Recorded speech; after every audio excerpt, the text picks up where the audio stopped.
Hey, San Antonio, this is Raw for the MetalWorks tonight. I am at the White Rabbit. Brings me great pleasure. I'm very proud to bring you people legendary thrash band out of Canadian. I have with me Snake and Jay Sonic of Voivod. How you guys doing tonight? Pretty good. How you doing, Jason? What's up, Rob? Nice to see you again, man. Oh, man, it's great to have you back on the program. There's definitely a lot to talk about with Voivod. Yeah! And I brought you some stuff tonight so you can check it all out. Okay, good. Okay, let's go ahead and jump into Voivod. And I know you've probably been asked this question a zillion times, but all the people in San Antonio want to know. Tell us, Snake, a little bit about the reformation of this band, because I think a lot of people were pleasantly surprised to see you back in the lineup, and then of course the man, Mr. Newsted, here back in the band for the first time. Well, I quit the band in '94 for some personal reason, and then in 2001 the opportunity was there to come back. The door opened for me to come back, and I joined in. And right after I joined in, we did 2 shows with Motorhead and 2 shows with Ronnie James Dio, and Jason called in because he had this project which was called Tarat that he has done with Piggy and Michelle back in the day. Yeah.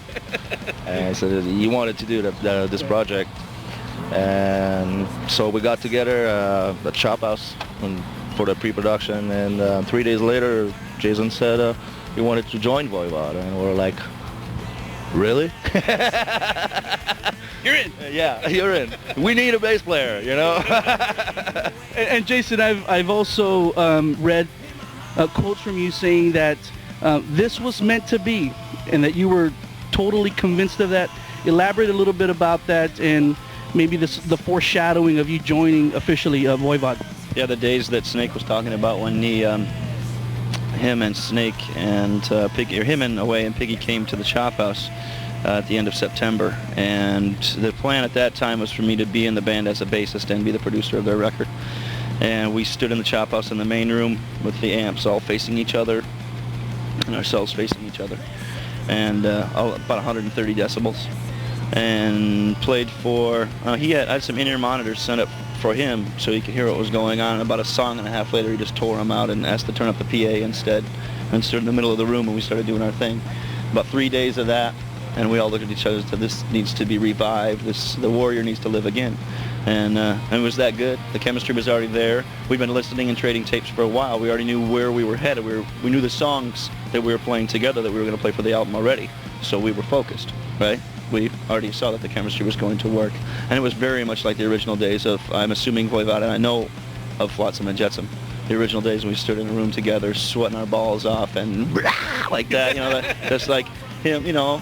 This is metal. And then it was a bit surreal, Rob, for me, because, you know, I got to have a dream in Metallica, I get to have a dream in Voivod, and, you know, as we're putting the lyrics together for the record or something, and Snake would come up to me and he has all his scribbles here, and some of this full and some of this half, and, you know, like that. Is this good enough, he asked me. Dude, I mean, you know, no, Snake, no. That's not gonna cut it. You know, I was the kind of fan that was in the record store buying their album the first week it came out. You know? Way before you were even Metallica. There was Metal Blade Records, the very early years, Metal Massacre compilations. You're familiar with them. The 3 bands that I've been with, Voivod, Flotsam, and Metallica, were all exposed to the world on those discs. We came from the same roots. We were vying for the same people's attention in the early years, man. We were looking for the same gigs in the early years. Flotsam and Jetsam looked up to Voivod from the very beginning, so I've always, just like I looked up to Metallica, I looked up to Voivod. So you step in and your heroes become your peers. That kind of stuff is kind of overwhelming, so I'm really still spinning a bit from it all. And the new release that came out in March, the 13th release for the band, is simply called Voivod. Tell me a little bit about the symbolism of that alone, because a self-titled at your 13th release must, I mean, are you trying to say something to the people out there that this is a new era?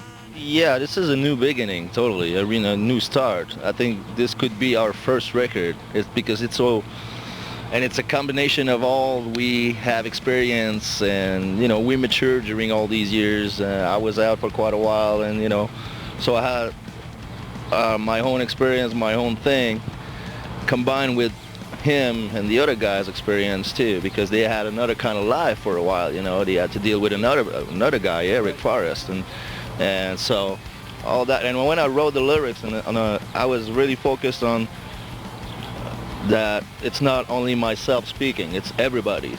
You know, it's like I wanted to write something about a union thing, really. And so I guess the whole package together, the whole reformation, the whole union kind of vibe, the revival thing, I think was just, this is it. This is called Voivod.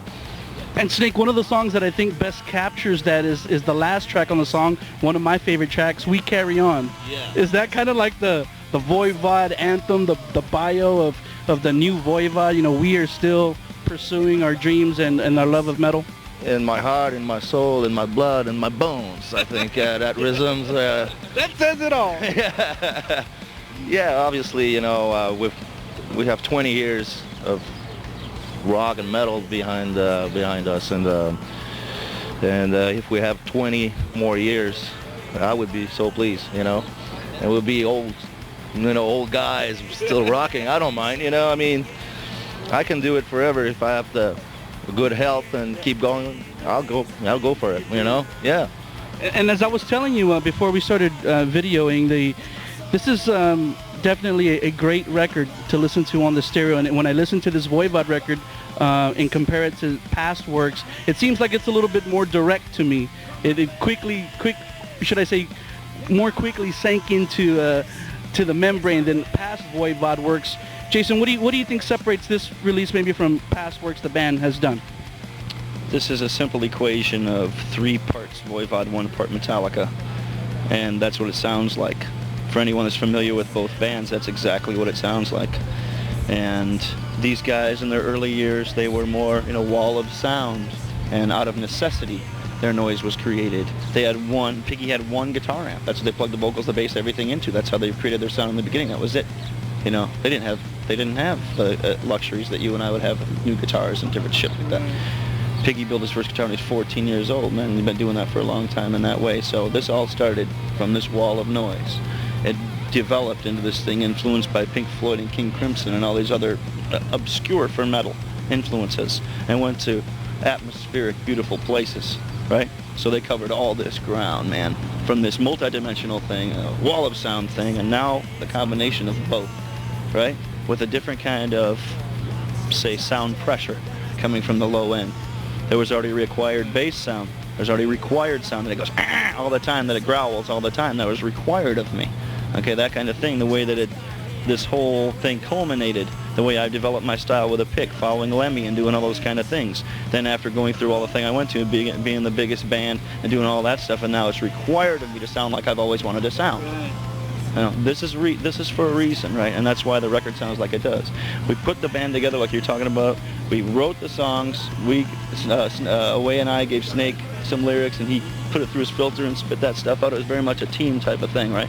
We did all that, mastered it, mixed it, all that. 55 days. Wow. You know, that's why it sounds like it sounds, is because it's real. It's absolutely do it yourself. It's our own thing. Stuffing envelopes in the garage, competing with the major labels and crap like that, and still cutting through, because it is so. It's true metal. That's what we call it. You know, it's the real deal. There is no faking in Voivod. It's not possible to pretend in Voivod, because the music is too complex, man. And I know that the Chop House lies at the heart of that, and we're going to talk about that in just a little bit, okay?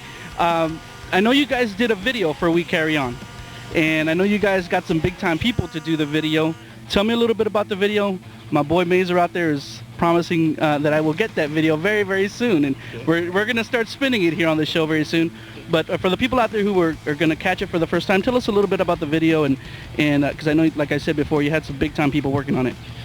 We were working at the plant in Sausalito, California, and Industrial Light and Magic. It was George Lucas's people. A couple guys, longtime Voivod fans, wrote us an email asking if they could do a video for us. And I didn't really know how that kind of thing went, and I said, well, how do we know about these people? They sent a demo reel, so they sent a demo reel. We watched a demo reel, and it's got Terminator and Star Wars and Harry Potter and all, you know, okay. No need to do yeah, right. So we know. So we invite them over the next day.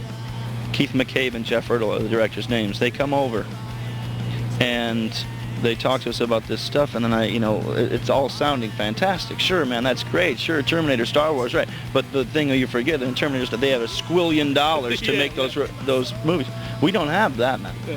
We got the money that we decided we were going to try to make this thing happen again, right? So we said, dudes, thank you very much. We're honored that you would try this, even recognize us, right? But we have this much money, right?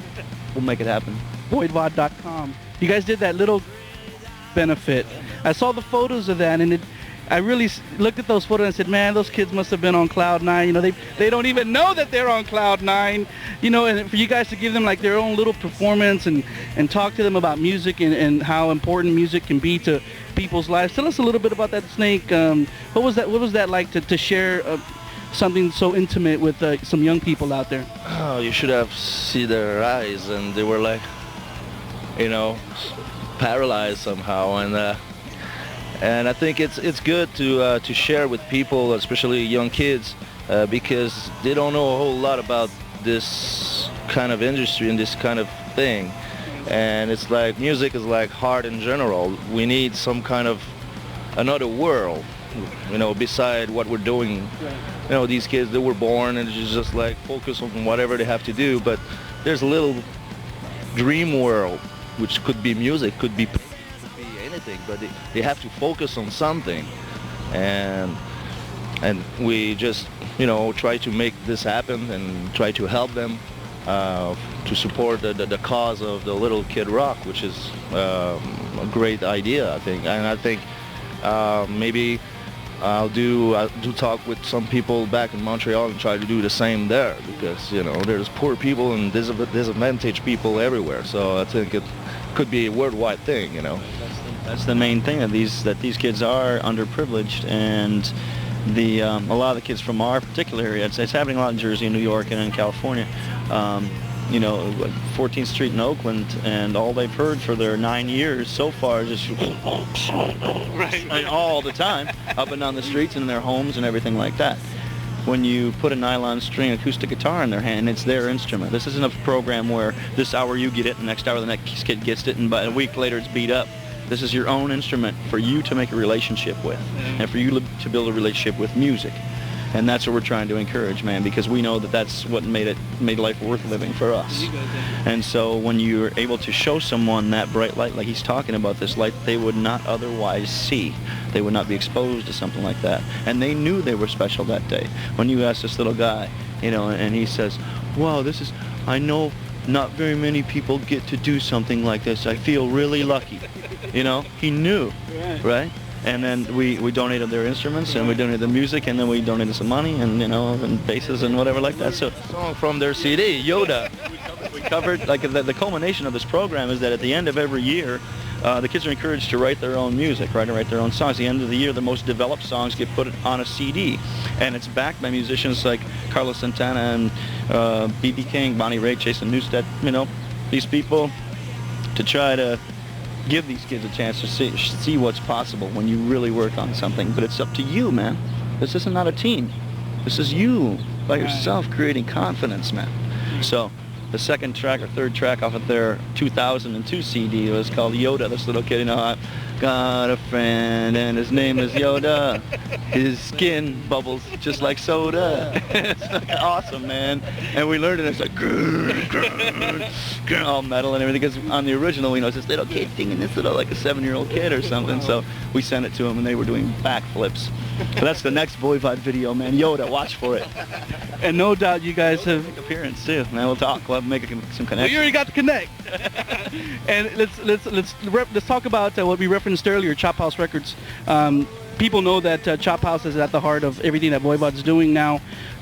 Tell us what we can expect from Chop House in 2003 and 4, Jason.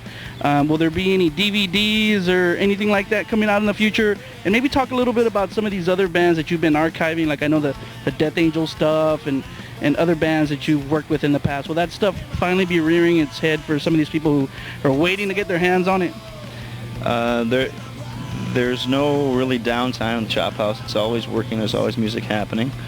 And we've been doing it for 11 or 12 years now. And there is a plan to release those projects you speak of chronologically.